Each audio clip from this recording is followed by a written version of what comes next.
Hi friends, welcome back to the channel zyar recipes. நம்ம இன்னைக்கு நம்ம எல்லாரோட ஃபேவரட் ஒரு காரப்பொரி தான் பார்க்க போறோம். இது செய்யிறதுக்கு மிஞ்சி போனா உங்களுக்கு 5 நிமிஷம் தான் ஆகும். அதுக்கு மேல டைம் எடுத்துக்காது. இது நல்ல ஈவினிங் ஸ்நாக்ஸ். குழந்தைங்க கண்டிப்பா ஸ்கூல் விட்டு வந்தோனே நல்ல ஸ்நாக்ஸ் கொடுக்கணும்னா கண்டிப்பா இந்த ஸ்நாக்ஸை ட்ரை பண்ணி பார்க்கலாம். இப்போ இந்த காரப்பொரி செய்யிறதுக்கு நான் ஒரு 1/4 கிலோ பொரி வந்து கடையில இருந்து வாங்கிட்டு வந்தேன். அது வாங்கி கவரை பிரிக்கும்போதே பாத்தீங்கன்னா நமத்து போய் இருந்துச்சு.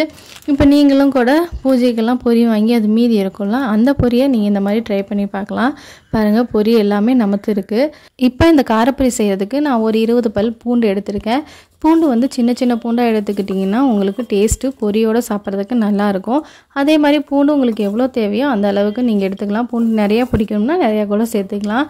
இப்போ இந்த பூண்டு எல்லாத்தையும் இந்த மாதிரி ஒண்ணா ரெண்டா தட்டி எடுத்துக்குவோம். ரொம்ப நசுக்கணும்னு அவசியம் இல்லை. இந்த மாதிரி ஒண்ணா ரெண்டா தட்டி எடுத்தோம்னா போதும். நம்ம எண்ணெயில வறுக்கும்போது சூப்பரா இருக்கும். இப்போ பாருங்க நான் ஒண்ணா ரெண்டா தட்டி எடுத்தவனையும் பூண்டோட தோலெல்லாம் சிலது அப்படியே உறிஞ்சு வருது. இந்த தோல் உறிஞ்சு வர தோலை மட்டும் நம்ம எடுத்துட்டு மீதியை நம்ம எண்ணெயில போட்டோம்னாவே போதும். தோல்லாம் தனியா உறிஞ்சு வந்துரும். அதனால உறிஞ்சு இருக்கிற தோலை மட்டும் நம்ம எடுத்துக்குவோம். இப்போ பாருங்க இந்த மாதிரி நான் வந்து ஃபுல்லா உறிஞ்சு இருக்க தோலை மட்டும் எடுத்துட்டேன். மீதி எல்லாம் அப்படியே விட்டுட்டேன். இதே மாதிரி நான் எல்லாத்துக்கும் எடுத்துக்கிட்டேன். 1-2 பூண்டு வந்து தோலோட தான் இருக்கு.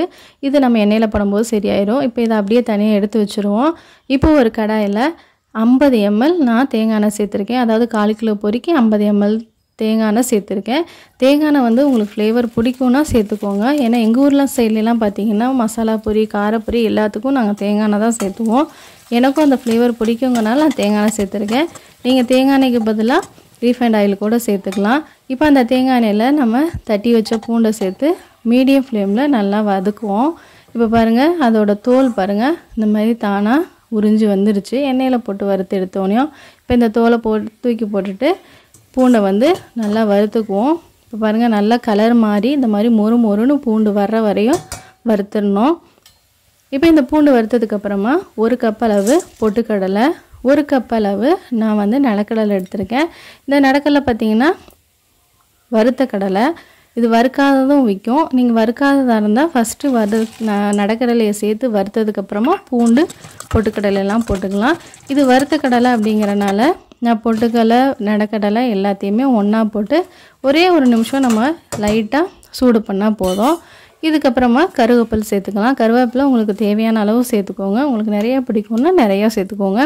இதையும் மீடியம் ஃப்ளேம்ல வச்சு லைட்டா ஒரு நிமிஷம் நல்லா வதக்குனீங்கன்னா கருவேப்பிலை பாத்தீங்கன்னா நல்லா மொறுமொறுன்னு வரும். அந்த அளவுக்கு நல்லா கருவேப்பிலையை வதக்கிக்குவோம்.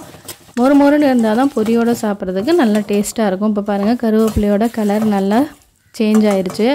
நான் எடுத்து காமிக்கிறேன். நல்லா மொறுமொறுன்னு இருக்கு. நம்ம இப்படி நசுக்கறோம்னாவே வந்து தூளா ஆயிரும். அதான் வந்து மொறுமொறுன்னு ஆயிருச்சுன்னு அர்த்தம்.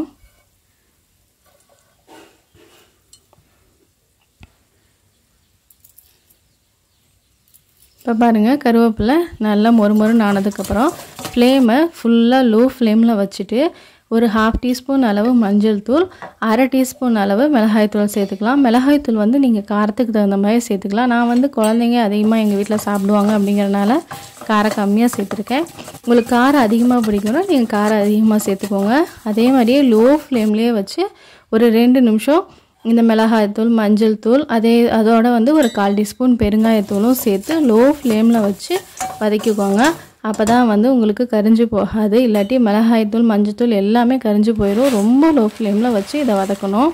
இப்போ எல்லாம் வதக்குனதுக்கு அப்புறம் நம்ம பொரியை எடுத்து இதுல கொட்டி கிளறிட வேண்டியதுதான். இப்போ எங்க வீடு பொரி பாத்தீங்கன்னா நமத்து போனனால நான் அடுப்புலயே வச்சு கிளறனேன். இப்போ சப்போஸ் உங்க பொரி ஃப்ரெஷ்ஷா இருக்கு, நல்லா மொறுமொறுன்னு இருக்கு அப்படினா நீங்க அடுப்புல வச்சு கிளறணும்னு அவசியம் இல்லை. இந்த மாதிரி தனியா வெளிய வச்சு 2 குலுக்கி எல்லாத்தையும் நல்லா ஒண்ணா mix பண்ணீங்கன்னா போதும்.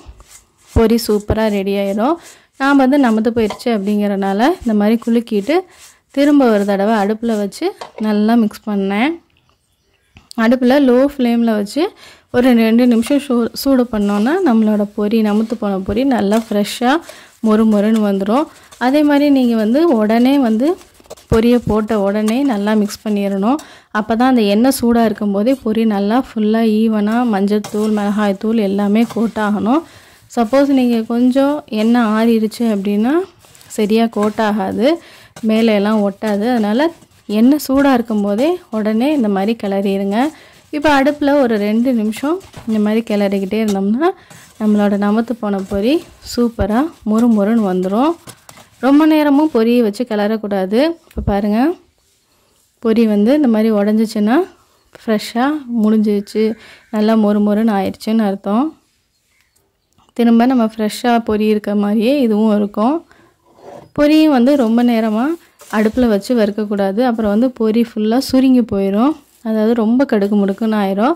அதனால் ஒரு 2லேருந்து 3 நிமிஷம் மட்டும் வச்சு வதக்குனிங்கன்னா போதும். சூப்பரான பொரி ரெடி ஆயிடுச்சு. இப்போ இது நல்லா ஆறுனதுக்கப்புறமா நம்ம இன்னொரு ஏர்டைட் கண்டெய்னரில் ட்ரான்ஸ்ஃபர் பண்ணிக்குவோம். ஆறுனதுக்கப்புறம் தான் இதை வந்து ஏர்டைட் கண்டெய்னரில் போடணும். சூடாக இருக்கும்போது போட்டிங்கன்னா திரும்ப அந்த வேர்வையெல்லாம் விட்டு பொரி நமத்து போயிடும். இப்போ இந்த மாதிரி நான் தூக்கு வச்சுருந்தேன் எங்கள் வீட்டில். இந்த தூக்கு சட்டியில் தான் பொரிய போகிறேன். எவ்வளோ தான் ஏர்டைட் கண்டெய்னர்ஸ் வந்தாலும் தூக்கு சட்டியில் ஸ்நாக்ஸ் வச்சு சாப்பிட்றது ஒரு அழகு தான். நீங்களும் என்ன மாதிரி தூக்கு சட்டி யூஸ் பண்ணுவீங்களா அப்படிங்கிறத கமெண்ட்ஸில் சொல்லுங்கள். கண்டிப்பாக நீங்களும் இந்த பொரியை ட்ரை பண்ணி பாருங்கள். ட்ரை பண்ணி பார்த்துட்டு உங்களோட ஃபீட்பேக்கை கமெண்ட்ஸில் சொல்லுங்கள். நான் இன்னொரு இன்ட்ரெஸ்டிங்கான வீடியோவில் உங்கள் எல்லாரையும் சந்திக்கிறேன். அதுவரை டேக் கேர், பை பாய்.